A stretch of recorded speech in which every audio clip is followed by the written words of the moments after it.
or the account book backup.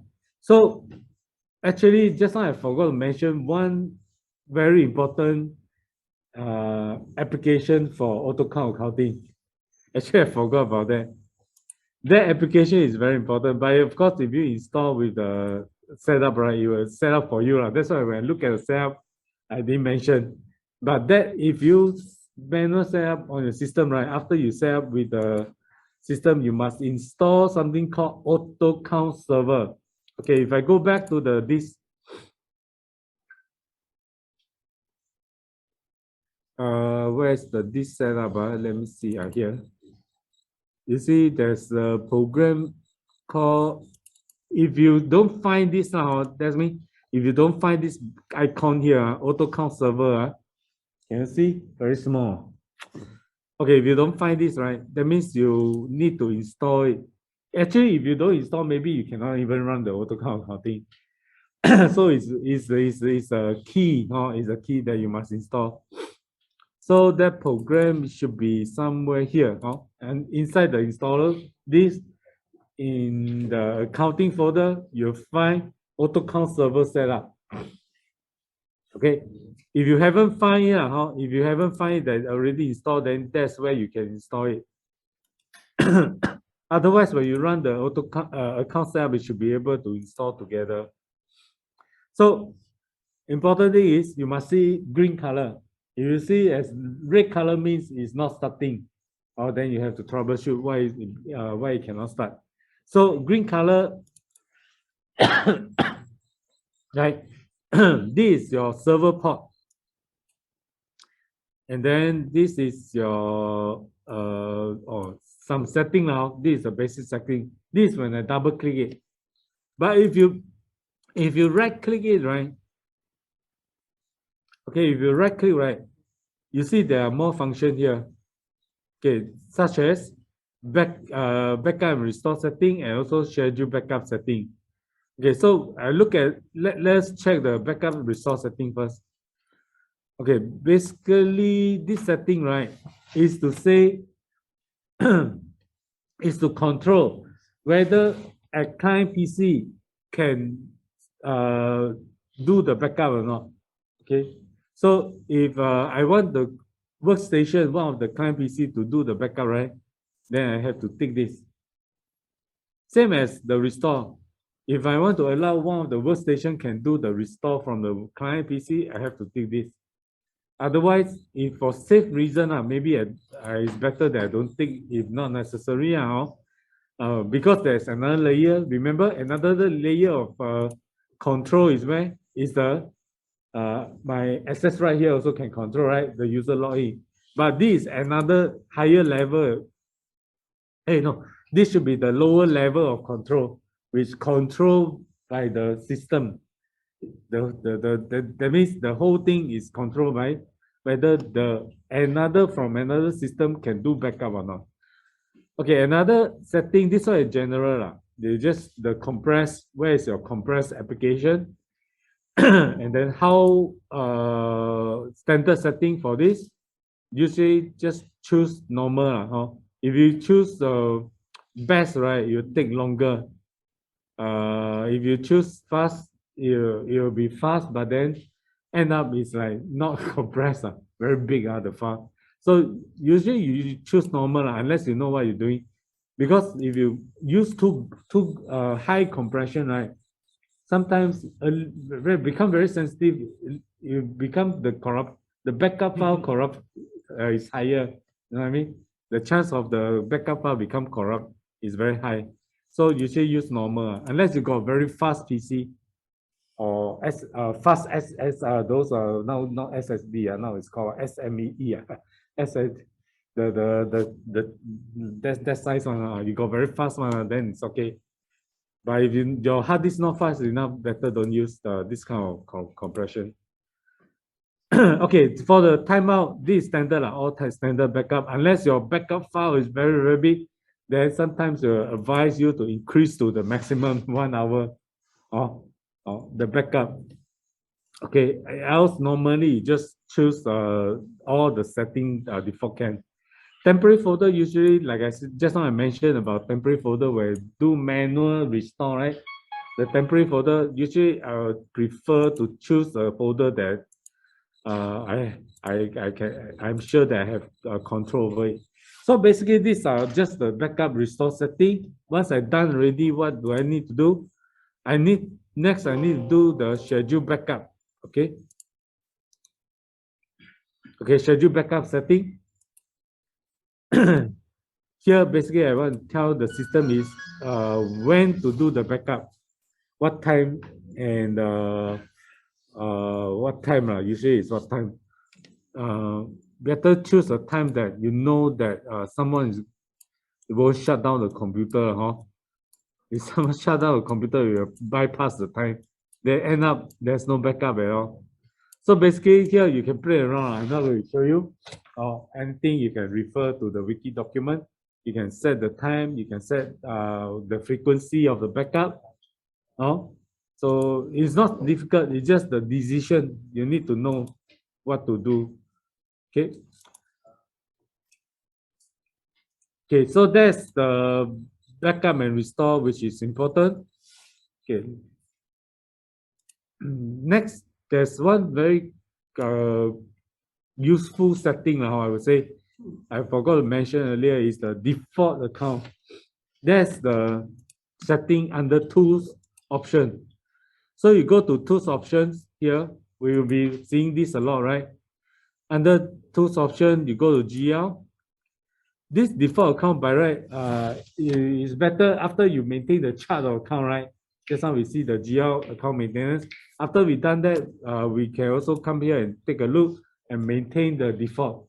This default all will be useful for like when we do transaction, we'll automatically get the default account from this reference, okay, from this setting. So like for example, just now you saw me create the item group, right? Very fast I create something called item group, right? Under here, stock group, the test, this one. You see, this group, right, is to link between the stock item and the account. Else, how do I know? Let's say if I create one item here, I wouldn't know this item, right? It needs to post to account. You need to update the account for whatever amount it is, right? Let's say this one is 100. When I do a sales, I need this 100 to appear in my sales account or the revenue account, right? Or I need to appear there. How do I know this to go to which account? Is through the stock group maintenance. Right. So this one is the stock group is like a bridge between item and account, right? So that's why you see this stock group maintenance, I got a setting called sales account code, cashier's account code, and so on. So today, you won't be surprised I will see customer with 100 over stock group. I also think so many how to maintain. So they got that many account group, right? Stock group, right? So imagine every time I go to keying, when I create new stock group, let's say this one is hardware. I always use hardware, right? Computer hardware and so on. HW, all right. And then this one usually I use the shop home HW hardware. And every time I go one by one and select, the sales account is what, the cashier's account is what.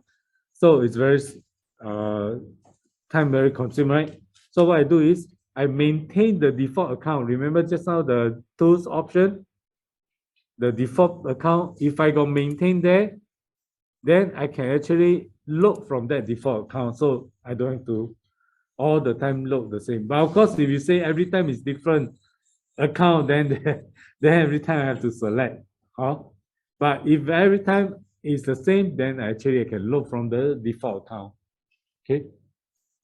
So there's a purpose for the default account.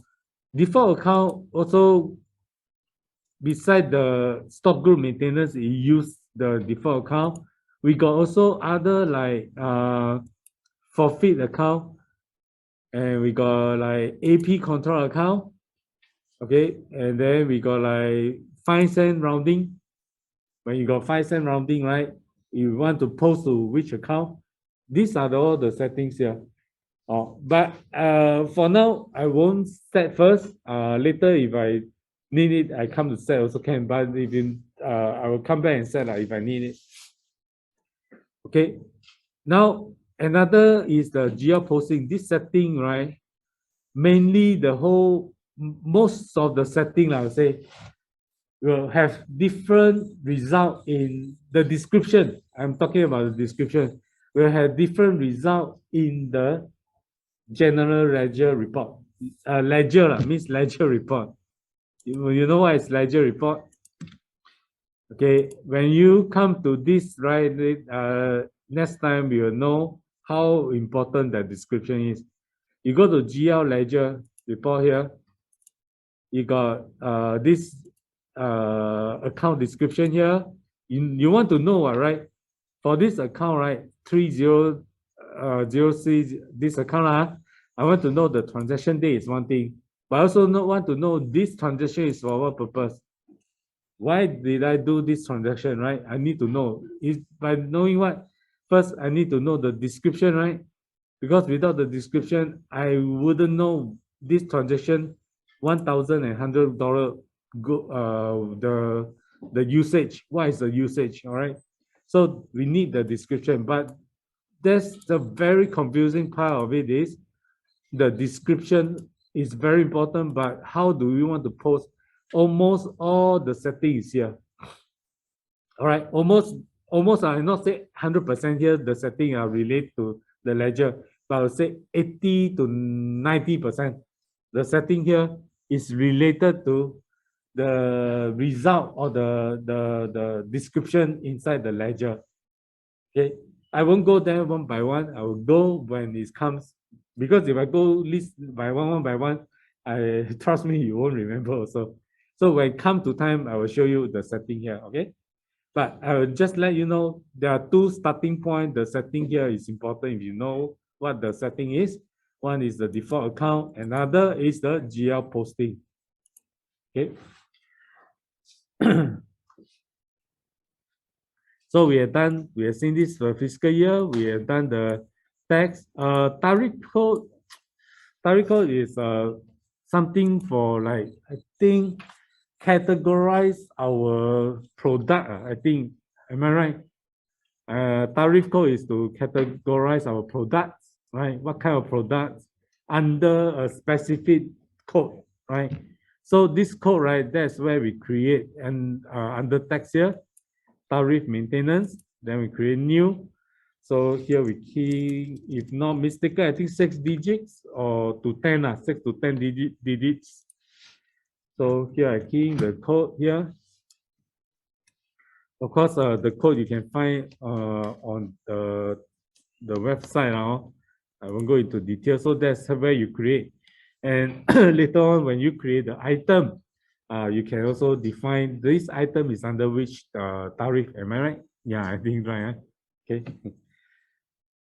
Okay, so now that's how we create the tariff.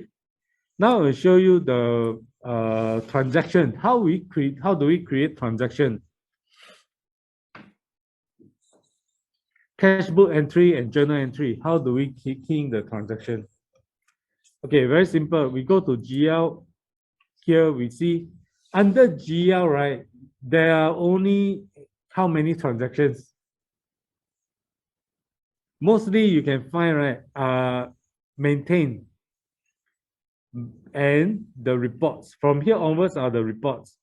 Oh, you see quite a lot of report, right? And transaction, actually, there are only 2 types. Yet these 2 transaction is very powerful. All right. Sometimes some people say, actually you don't need ARAP sales purchase. You just need to know the journal entry. You can do everything. True. You can just do, but at the end, it's very difficult to maintain. Your whole account book is very difficult to maintain. All right. So that's why we need to use a system to split out, you know, okay, this by session, you got invoice, you got this, you got that. But you use one journal, you can do everything. It's possible also. Yeah. So I'll show you what is cashbook entry. Just now you saw me came here to do some testing, right, for the transaction date. Now cashbook, how do I do the cashbook and what it is for? Okay, any cash bank transaction, right? Cashbook entry, I'm talking about cashbook entry. Any cash bank transaction that is not related to customer or creditor, you can create the cash bank transaction inside this cashbook entry. It makes sense? But of course, later on we add in for shortcut, right? You can even come here to create AR payment, means customer receive payment, or the creditor or supplier payment to us. You can create here, but it's a shortcut. If you're talking about the transaction, it's actually created at the AR side or AP side. But if you say cashbook entry here directly, these two buttons, means these two buttons, when we click, right, there's no customer involved and there's no supplier involved. Okay. For example, when we do something like when I start create business, I don't know the account correct or not, but it makes sense to me, but might not make sense to account background people. Okay, when I start a business, I want to put some money into the bank, right, to start a business. So I need to have capital, right? So what I do is I create the payment to receive. This is the receive of maybe $10,000. Okay, $10,000. So this is to debit into the bank. All right, debit means I put money into the bank, and then here I need to double entry. DE, double entry. Double entry means I need to balance. You got one side debit, another side you need to credit. Or you got one side credit and another side you need to debit. So this is to balance out. So every transaction in accounting, you need to have both two accounts involved at least. You can more than two, you can three, you can five, but every accounting transaction cannot be only one account. Cannot be. You got debit, credit, same account, but no meaning, right? At the end is zero. So here I select the bank is to receive, and then the account here is to credit. So you want to credit, like here I say I want to put a capital, right? I want to have a 10,000 capital. Okay, so I put here 10,000. So that's how you key. Then date, maybe I will start from, this one I cannot key in the 1st of January, right? At first I will put 1st of January one, but now cannot because I got the data transaction. But never mind, I create one on the July. Okay. So check number, no need lah. Okay, so that's how I create the transaction here. So if I create another one, let's say receive another payment from someone, just an example only. Okay, bank, and then here from someone, let's say from where you need to have a account to credit, right? There's a problem. I don't know what account to credit now. Let me see. Maybe simply I put accrual. Okay, maybe another money goes into my bank account. Okay, 2,000. 20,000. Make sure I got enough money. 20,000. Okay. The date again. Okay, make sure the date is correct. Maybe it's July 1st also. Okay, so now let me look into the payment method. Just now I mentioned about payment method, we need to create to link to the account, right? So here you can see this one is the Maybank. This one is the default system create for me one. So here I want to go into Maybank. Okay, maybe Maybank. Okay, I choose the credit. So 20,000. Oh no, check. I think I choose check. No check. I didn't create check. Okay, I credit. Okay, so here I can put the credit card number. Some people say, hey, where do I key in the credit card number? You can actually key in at the check number column now. So here, credit card number, just simply tap on. Okay, now once I'm done, I want to save. Okay, save. Here you see the save, right? Oh, are you sure what you know what these are? You got save as draft, you got save as template, you got save as recurrence. This is one of the quite useful features. Means if I save as recurrence, right? Means this transaction I can create again and again and again using the same template. It's useful for what? It's useful for when I make utilities payment. Every month when I want to repeat the same transaction, I can save as recurrence. Wait, yeah, how do I move this away? I cannot. Okay, I want to click the save button here. Okay, save. Okay, so I save already, right? Okay. Now, if I go to my ledger, right? Here, choose July 1st. All right, July 1st. This date also, I choose July 1st.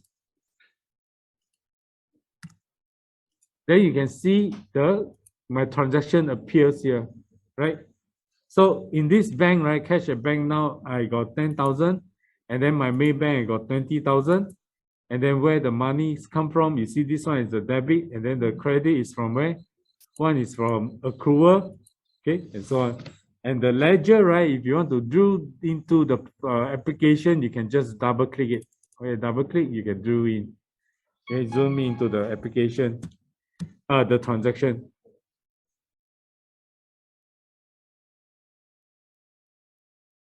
So same thing, if I want to create the payment, so click here, the payment here. Okay, this one pay to, this one I mentioned about electricity bill. So maybe this one is TNB. Okay, and pay electricity bill. So pay from which bank account? Same thing, you see I choose the payment method. Okay, maybe I pay from pay by cash. Pay by cash of maybe $200. Okay, then this one is the electricity bill, right? So I look for the electricity bill account. Okay, of 200. This one not refreshed. Okay, if I got some, you got tax, right? You got tax, then you have to choose the tax here. Some maybe no, huh? So I don't know what is the tax percent. Is it service tax? Service tax is 6%, right? Purchase tax, no. Never mind. If you got tax, then you have to choose the tax. So otherwise, this is the amount. And then same thing, you just click save, then you will commit the payment. So your bank account will reduce. Okay, save. So here reduce 200. So after 200, which I pay on 8/9, right? You'll see the amount reduced, your bank account reduce 200. Okay. So I go to ledger again, you can see the transaction. Also, I'm not going to show you everything, but it's there. Maybe I show very fast. So this one is 17, this one is 8/9, right? No, 9/8. 9/8. And then you see your bank account. Where is the bank? Here. Okay, so just now I was Maybank, right? So it credit 200. So this is the payment voucher. So this the credit, then you need to have a debit. The debit is from goes to, not from, goes to the water electricity, which is the debit. Okay. So that's the ledger. Why I need to show you this, because you'll be seeing a lot. From customer, they'll be seeing a lot. Sometimes we ourselves need to know the basic first, right? So that's how it works.